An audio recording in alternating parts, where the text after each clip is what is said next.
Welcome to the Korea Pro podcast. I'm your host, Jungmin Kim, the editorial director of Korea Pro. And I'm John Lee, the editor of Korea Pro. Join us for our weekly 15-minute conversation as we dive deep into the most pressing stories shaping South Korea and dissect the most complicated ones for you. From politics to culture, technology to society, we've got you covered. We'll bring you insights, analysis, and expert perspectives to keep you informed and in the loop so that you can stay ahead of the curve and never be sidelined again. So get ready for a fresh perspective in South Korea's news. This is a Korea Pro podcast. All right, let's get started. Let's talk about the satellite launches, plural, first. What was the first one? The first one came on December 2nd, Korea time, December 1st in the US, when SpaceX helped to launch South Korea's first ever indigenous military reconnaissance satellite into orbit. And that was quite fascinating, really, because South Korea has always had access to military reconnaissance images in the past, but South Korea always had to rely on the U.S. for its GPS satellite system. Right, and the early warning system, it's also from the U.S. Even the ones that they recently agreed to share was the U.S. satellite ones. Exactly, but now that it's got its own indigenous satellite, and it's just the first one, there are 5 more launches that are planned. But as South Korea launches more of its satellites, it can rely less on the U.S. for its intelligence. Right, and it came in a very interesting timing, especially considering how North Korea succeeded in its satellite launch after 2 failed ones and after going to Russia to maybe get some heads up on what kind of things that they are missing out on. Exactly. Right, but their third one was a success, and a few days later there was the California launch. That is true, yes. Back to back. Back to back, and it's like a space arms race sort of thing going on between the peninsula, and many of our experts actually pointed to how both sides having satellites, it's maybe a good thing because they have better awareness of what's actually going on aside from the statements coming out of the military. Sure. What we really want to do is try to eliminate as much of the fog of war as possible. But now that both sides can see what the other is doing, it really takes away that shock value out of the equation. It will change the military readiness and the calculation a little bit, which we can go into later. But what was the second launch? The second launch was a completely civilian affair. But what's interesting is that although it was a civilian rocket, they also added a satellite onto the warhead. Now, that was quite unusual. Hanwha's, right? Yes, it was Hanwha's. Now, this satellite doesn't have the same kind of military capabilities as the ones that were launched from the SpaceX rocket. But still, I forget what the exact term is, but with this new satellite, they will be able to see into wherever they need to, regardless of whether it is nighttime or daytime or whether the weather's too cloudy. So that's quite another significant achievement. It was a good strategy for South Korea to go for a civilian/government because there was Agency of Defense Development that provided the technology side of the solid fuel propellant rocket and the orbit entry technology. So it was partly government, but the manufacturing itself came from the civilian sector, private sector, to be more precise. And it was a good strategy to do it back to back after the California SpaceX launch because right afterwards, for a few days there, media started talking about how there's a lack of delivery system technology for South Korea. And then South Korea's like, look, we have a rocket too. Exactly. Now, it wouldn't be the South Korean psyche if we did not mention the need to domestically produce as much things as possible. The self-autonomous defense sort of thing. Sure. Now, whether or not that's actually something that's really necessary or whether it is cost-effective is a different matter. But what South Korea has shown is that it's not just the government, but the private sector can also keep up with the government. For the readers who are just not aware of, why was it SpaceX rocket? Well, SpaceX has been launching their reusable rockets for a long time. This is the Falcon 9. And the Falcon 9, some people might have already seen these videos online where the rockets would go up and they can come back right down. And because SpaceX has already invested so heavily into this technology, it's just so much more cost effective to go to SpaceX for these launches as opposed to South Korea trying to develop their own technology from scratch. Right. And when it comes to defense system, it's not just about the capabilities, but also the cost effectiveness. It does not just only apply to the space technology or space capabilities, reconnaissance, but also it applies to missile manufacturing in South Korea, especially if you want to mass produce and export? That is the thing that not a lot of people are talking about, which you just mentioned. Yes, this was a solid fuel rocket that helped to launch a satellite into orbit. But these solid fuel rockets, do you remember, was something that was negotiated between the former president Moon Jae-in and Joe Biden in 2021. And this technology can very easily be turned into an offensive missile as opposed to a space-bound rocket. And so, this also adds to South Korea's arsenal. Not to mention that it comes after U.S. lifting the missile restriction on South Korea's homegrown rockets. Yeah, that was in 2021. And finally, it's maybe showing a bit of achievement or progress on the South Korean side of that. We had a very interesting feature analysis from Ankit Panda, who's also NK Pro contributor. Can you walk our readers through what the main argument was? Well, Ankit was saying that with this new ISR technology, intelligence, surveillance, and reconnaissance, this will also help in a lot of ways to help South Korea aim their weapons. Now, South Korea has talked for a long time about all of these ballistic missiles and cruise missiles that they have, but without ISR capability, these missiles might not be all that accurate. Because they're blind missiles. Kind of, sort of. But at the same time, the ISR technology, it's not going to be the miracle cure for everything. Yes, it will help South Korea to observe and would be able to surveil North Korea more closely. But at the same time, Ankit was saying that this is not something that would revolutionize South Korea's defense systems. What about the remaining satellites that South Korea plans to launch? Will they change anything significantly? Well, with additional satellites, yes. As the satellites orbit around the planet, with more satellites, they will be able to get more consistent images. But will these images be real-time or even near real-time? That's probably not going to happen anytime in the near future just yet. Just curious, is there any application of these military reconnaissance and civilian satellites aside from monitoring just North Korea? Besides North Korea, there's always going to be weather patterns that we need to look out for. Typhoons, because of global warming, as weather patterns change and as they get more extreme, yes, South Korea will need to look at what's going on around the seas. And of course, with these kind of new technologies, we'd also be able to monitor what kind of ships are going back and forth. Again, this might have some military connotations to it, but there are different applications. Let me just put it out there. Channeling my inner progressives in South Korea, I guess. Wouldn't China hate this? Of course, China would hate this. In fact, China almost guaranteed that rocket launches... Space launch vehicles. Space launch vehicles, yes. That China did observe these, and they are most likely quite annoyed with this because as South Korea is able to increase its surveillance technology, now if a war were to happen, say somewhere in the Taiwan Strait, and China is quite concerned, would South Korea back the U.S.? Would it stay neutral? But it does back the U.S. How would it be able to use its technology to help the U.S., to augment U.S. forces in the region? Well, speaking of China, let's move on to the second topic I did want to bring up. It's urea. Yes. You wrote an executive briefing about that. Was it yesterday? It was yesterday. Can you brief us a little bit what's going on there? Well, right now, because of, according to this Chinese website that focuses on their urea exports, China seems to be having supply issues, and most of it is because of rising energy prices, at least according to what the publication was saying.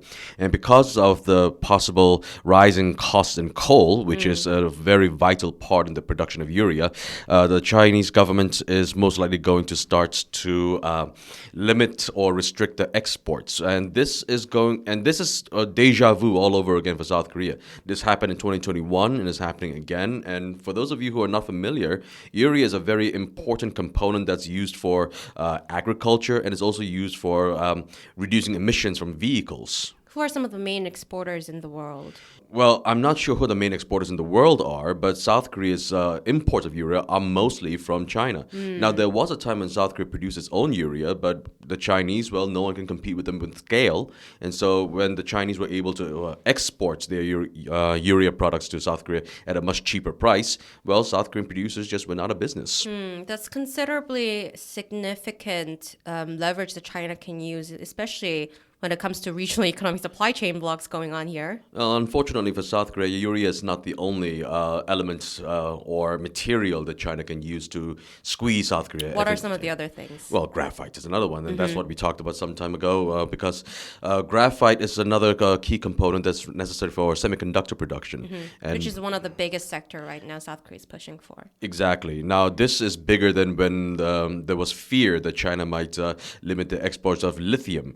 Lithium can be found in other countries as well, but graphite, that's something that China has a very, near very monopoly rare. on. Unlock the full Career Pro experience by joining our community and taking advantage of our Black Friday deal and friend referral program. Stay informed, stay ahead, and never miss a beat in current affairs that matter. Subscribe today and transform the way you understand Korea. All right, week ahead. I guess in South Korean domestic politics, a lot of headlines right now are focused on the cabinet reshuffle. Can you brief us a little bit? Well, it's that time of the year, or that time in every 2 years when there are elections. Right. And now there are a lot of senior ministers in the Union administration who want to no longer serve as ministers and go back to their old jobs in the National Assembly. When it comes to the timeline, it's more like a month ahead rather than months ahead than week ahead. But when it comes to resigning from a current post for the serving ministers and officials, they have to resign by January 11th. So time is ticking. They only have maybe a month or so. Give or take. Right, and we saw 6 ministers being replaced so far. And the formal registration for the advance candidacy for the election starts, I think, in February. Yes, it does. And no, it actually starts soon and ends in February. And then in March, it's the formal registration for the final list. Ah, my mistake. And what's interesting, I guess, for the business community to look out for are the change of counterparts, especially in the state-led trade sectors. So I guess the most important people are Park Jin, the foreign minister, number 2 salesman, I guess, because Yoon considers himself number 1 salesman. Defense minister already reshuffled. And there's industry minister. Industries minister has not been reshuffled yet, but I saw a few exclusives last night that he might be considered to be replaced, but he's new. He's only 3 months in. Yeah, this is quite unusual for a minister to only be serving for just 3 months and then to Exactly. be replaced. So was there something else going on behind the scenes? Right, maybe. And also which sort of means for a business community who used to have counterparts in the industries ministry, it wouldn't really affect you that much because, first of all, he hasn't been there for a while. And I heard also that the successor might be An Deok-keun, the trade minister. Yes, and he's been there for a while. Exactly. And he went to all these countries when Yoon was still pushing for the failed Busan Expo, now failed Busan Expo. And he was one of the people who led the working level talks when it comes to arms exports, semiconductor, Right. so on and so, nuclear exports, nuclear reactor exports, and construction trades with Middle Eastern countries and European countries. So it wouldn't really change that much. But Park Jin could be interesting for the diplomatic community. It would be. He's been there since day one, but now that he's being replaced, and I'm not quite sure if they've... It's not confirmed yet by the presidential office, but there are multiple leaks for the past 7 days that he is considered to be... that initially he was considering just staying, but because of the failed Busan Expo, someone has to take responsibility, and it might be Park Jin. But is he being held responsible? But that's interesting, right? If you take someone responsible, like Park Jin, and then make him resign and make him run for PPP election, it doesn't really look quite well. Like, what will he put on the poster? Exactly. It doesn't make a whole lot of sense. And Park Jin is one of the few people in the administration who's been looked at favorably by almost everyone. Even though... The foreign counterparts, you mean? By the foreign counterparts. Sure, the opposition party has called for his resignation in the past, but they've been calling for everyone to resign in the past. Exactly. So that doesn't really matter all that much. Right, and another interesting person to look out for would be Cho Tae-yong, who used to be the South Korean ambassador to the U.S., who was sort of summoned all of a sudden when Kim Sung-han, who used to be the national security advisor, Jake Sullivan's counterpart, resigned right before the state visit, and Cho Tae-yong was sort of dragged into the national security office to be the advisor. Blackpink. Well, reportedly, John. Reportedly. Allegedly. Yeah, but interesting was Cho Tae-yong was almost never on the press briefings, but Kim Tae-hyo was his deputy. Right. He's not being reshuffled, it seems. No, and It doesn't seem like Kim Tae-ho is going anywhere. He's always been a very fixed sort of figure in the government. But because there's not been any sort of issues to really stick Cho Tae-young with anything, to any sort of real scandal, it doesn't seem like either of those two men are going anywhere. Right, but Cho Tae-young, I read in some of the exclusives just today that he might be considered for the chief of the intelligence agency job. Which is an interesting pick. Is that a fit? He was an ambassador, and he has a lot of connections with his foreign counterparts. And also, he used to be a party lawmaker. Right, and so I was always under the impression that if anyone is going to replace Park Jin, it would be him. Yeah, but me too. For him to go to the NIS. There are a few names that are being mentioned in South Korean media stories, which are usually right when it comes to replacement. They have the good sources. It seems like the former UN ambassador or a few professors who were in the 1.5 track talks with the diplomatic community. They might be considered like Professor Lee Jung-min. But so far it's not clear. You will probably see news about this in the next week. And diplomatic engagement, state visit. Yes, to the Netherlands. It's finally happening. But is that important? It is definitely important in the sense that they will talk about semiconductors. Now, why is that? Both South Korea and the Netherlands are pretty much powerhouses when it comes to semiconductor production. And so, yes, both countries will need to talk about how to coordinate their productions to improve supply chains. And especially with the U.S. being very, shall we say, nervous about certain kinds of semiconductor exports to China, all of these other countries need to cooperate. But how much cooperation there will be with the president going? The president's not a semiconductor expert. He's just there to... Also, he's meeting... It's mainly the invitation from the king. Yes, it is. And so, yes, it's a state visit. It's going to be quite ceremonial. Yes, they will mention semiconductors. But will it have a lot of substance? That's for the lower level diplomats to take care of. Right, and also we will have to keep an eye on, and we will try to brief you if there's anything new in the week ahead. Email on Monday.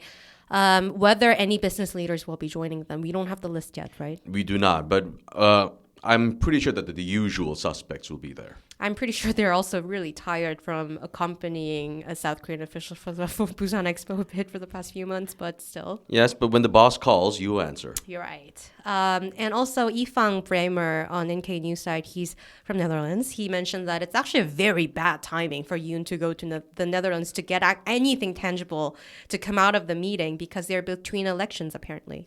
Yeah, they're between elections, and Ifang's heart is breaking over who the next prime minister might be in the Netherlands.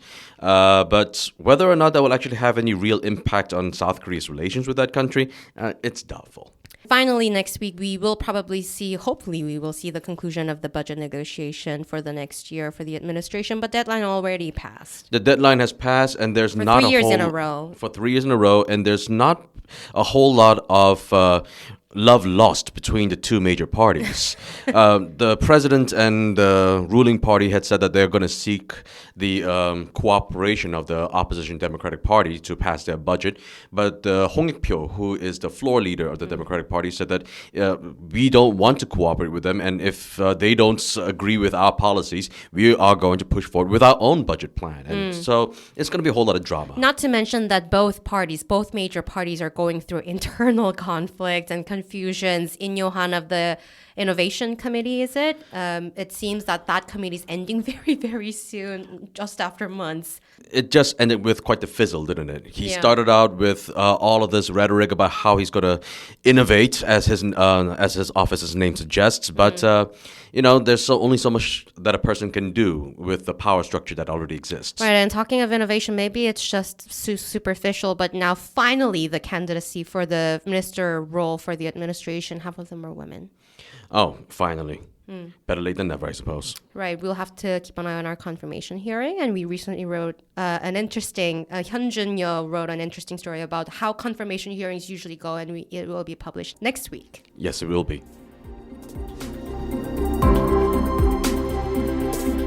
And that's a wrap. Thanks for tuning in. We hope you enjoyed today's discussion. If you want to know more, sign up for our daily executive briefings that will give you all the most important news of the day in a succinct manner in your inboxes. Don't forget to subscribe to our podcast for your weekly dose of insight. And until next time, I'm Jungmin Kim. And I'm John Lee. Stay connected, stay informed, and we'll see you next week on the Career Pro podcast.